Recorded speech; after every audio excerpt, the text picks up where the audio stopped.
इमरान खान और बुशरा बीबी का निकाह इद्दत में क्यों हुआ था? ओन चौधरी का हैरतकुन इंकशाफ। मारूफ सहाफ़ी और कालमनगार जावेद चौधरी अपने आज के कालम में लिखते हैं कि ओन चौधरी 2010 से 2018 तक साई की तरह इमरान खान के साथ रहे।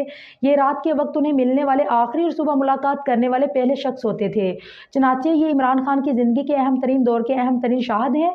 मुझे चंद दिन कबल ओन चौधरी ने अपने घर पर नाश्ते की दावत दी।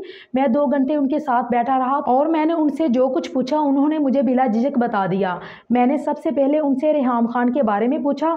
उनका कहना था कि रेहाम खान से इमरान खान का राब्ता धरने के दौरान हुआ था। ये इंटरव्यू के लिए कंटेनर पर आती थी और ये राब्ता आहिस्ता आहिस्ता उस तल्लक में तब्दील हो गया जिसका इख्तिताम शादी की शक्ल में हुआ। मैंने पूछा क्या ये निकाह 10 मुहर्रम को हुआ था?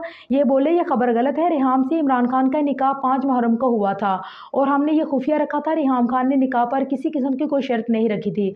हक महर भी शरई था। मैंने पूछा निकाह के बाद क्या हुआ? तो ये बोले 16 दिसंबर 2014 को एपीएस पेशावर का वाकया पेश आया, हमारा धरना खत्म हो गया और 8 जनवरी 2015 को हमने रेहाम खान से शादी डिक्लेयर कर दी।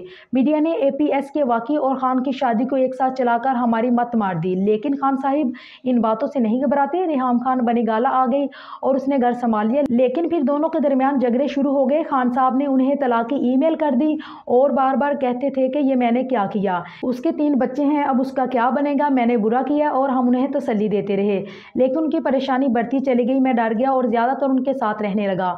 मैंने घर के नौकरों से तफ्तीश की तो पता चला खान साहब ने तलाक से पहले फ़ोन पर किसी खातून से बात की थी और ये तलाक उनके मशवरे के बाद हुई थी।